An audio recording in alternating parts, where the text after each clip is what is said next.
Dans la construction, l'aménagement ou l'énergie, l'expertise juridique consiste bien souvent à mettre ceinture et bretelles. Elle doit parfois aussi enfiler une robe, celle des avocats. Mais ici, on vous propose en plus de chausser vos bottes de chantier pour découvrir la réalité des choix juridiques sur le terrain. Bienvenue dans notre émission Le droit dans ses bottes, le podcast du droit appliqué au secteur de la construction, proposé par le cabinet d'avocats Adaltis et le magazine Le Moniteur des travaux publics et du bâtiment. Je suis Sophie Dozon, rédactrice en chef adjointe du Moniteur, et aujourd'hui, je suis avec Quentin Untermaier et Jean-Marc Petit, avocat associé.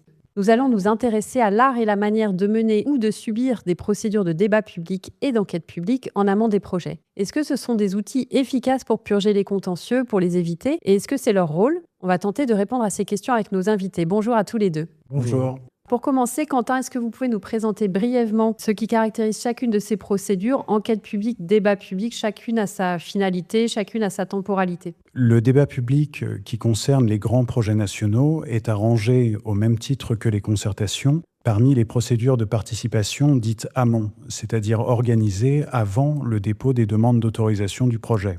La population participe au vu d'un projet qui n'est pas encore arrêté dans ses options essentielles, ce qui permet de débattre de son opportunité, de ses objectifs, de ses caractéristiques principales, des solutions alternatives, y compris son absence de mise en œuvre. L'enquête publique et les procédures par voie électronique interviennent quant à elles après le dépôt des demandes d'autorisation. Cette fois, le projet est arrêté, prêt à être approuvé, et le public peut donc participer sur un projet dont on connaît précisément les caractéristiques et les impacts sur l'environnement. Ces deux catégories de procédures, amont-aval, ont donc un contenu, une temporalité et des objectifs bien distincts et ne sont pas interchangeables. Quand on écoute les maîtres d'ouvrage, mais aussi les associations d'opposants, on a l'impression que finalement, ces procédures ne satisfont personne. Est-ce qu'elles sont si inefficaces que ça, Jean-Marc ? Alors, il y a des insatisfactions, bien sûr. Certains maîtres d'ouvrage trouvent ces procédures lourdes. Ils les perçoivent comme un frein, ils en supportent le coût et elles ne garantissent pas l'absence de contentieux qui peuvent en plus profiter d'informations qui sont communiquées pendant la concertation.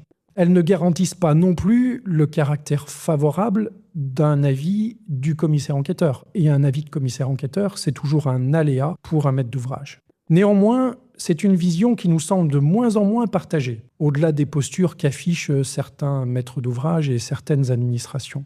La démocratie participative est ressentie par nos clients de plus en plus souvent comme une nécessité. Les maîtres d'ouvrage, d'ailleurs, interrogés anonymement par la Commission nationale du débat public en 2024, considéraient à plus de 80% que la concertation préalable avait été utile pour faire comprendre leur projet et lier une relation avec le territoire concerné.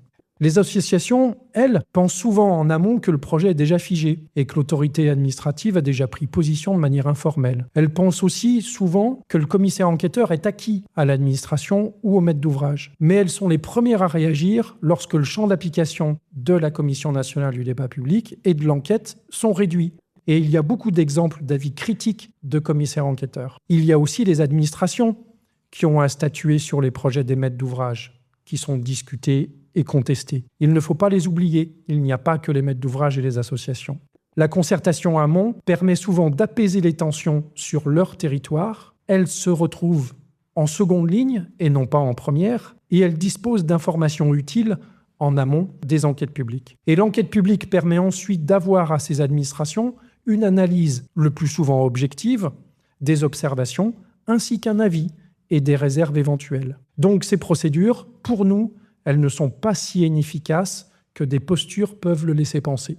C'est plutôt rassurant. Alors, Quentin, est-ce que vous avez des trucs et astuces à nous partager pour justement mener le mieux possible ces procédures ? Alors, pour les maîtres d'ouvrage, c'est évidemment la solidité du dossier qui est la meilleure garantie de réussite du projet. L'étude d'impact, qui décrit les incidences du projet sur l'environnement, est souvent la pièce qui concentre le plus de critiques lors des procédures dites aval. Il faut donc soigner la qualité de l'étude d'impact en veillant notamment à la compétence du bureau d'études chargé de la rédiger, utiliser pour les projets les plus sensibles l'outil de la demande de cadrage préalable qui permet d'interroger l'autorité environnementale sur le champ et le contenu de l'étude d'impact, répondre au mieux aux critiques émanant de l'autorité environnementale avant la consultation du public. Pour les procédures de débat public ou de concertation, l'équilibre n'est pas toujours facile à trouver entre un dossier qui doit comporter suffisamment d'éléments pour permettre au public de participer utilement à la procédure, sans pour autant être ficelé à ce stade. Ce sont les discussions avec les membres de la CNDP ou les garants qui permettront de définir le niveau de détail attendu du dossier. En tant que maître d'ouvrage, on peut aussi penser à soigner sa communication pour embarquer le mieux possible les citoyens dans son projet. Vers qui on peut se tourner pour ça ?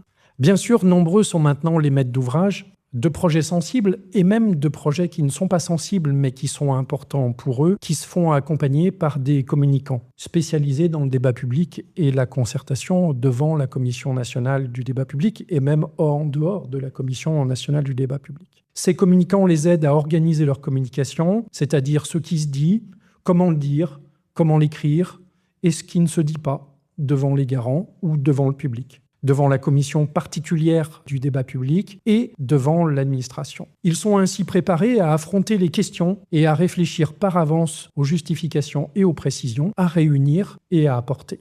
Pour l'enquête publique, il faut avouer que c'est moins propice car ça va très vite. Il y a peu de dialogue frontal dans la durée. Ça se résume souvent à une simple réunion publique lorsqu'elle est organisée, ce qui est loin d'être systématique. Donc, le concours de communicants n'est pas très fréquent pour les enquêtes publiques. Alors, pour finir, je voudrais qu'on se livre à un petit exercice de prospective. Comment le sujet évolue actuellement et autrement dit, quel pourrait être l'avenir de ces procédures ? Ces procédures sont régulièrement attaquées par les pouvoirs publics sous couvert de simplification. Comme l'a dit Jean-Marc, le champ de compétences de la CNDP a été réduit à plusieurs reprises, certains partis allant jusqu'à proposer sa suppression. Quant à l'enquête, les critiques portent principalement sur la présence du commissaire enquêteur, ce qui a conduit au développement des procédures par voie électronique, hors la présence du commissaire enquêteur.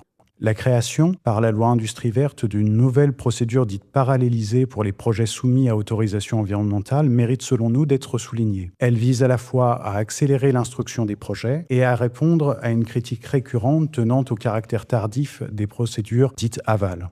Il s'agit d'une sorte d'enquête publique commençant plus tôt dans le processus décisionnel. Le public prend connaissance en même temps que le maître d'ouvrage des avis émis au cours de l'instruction qui sont immédiatement versés dans le dossier de consultation. Les réunions publiques sont systématisées au début et à la fin de la consultation.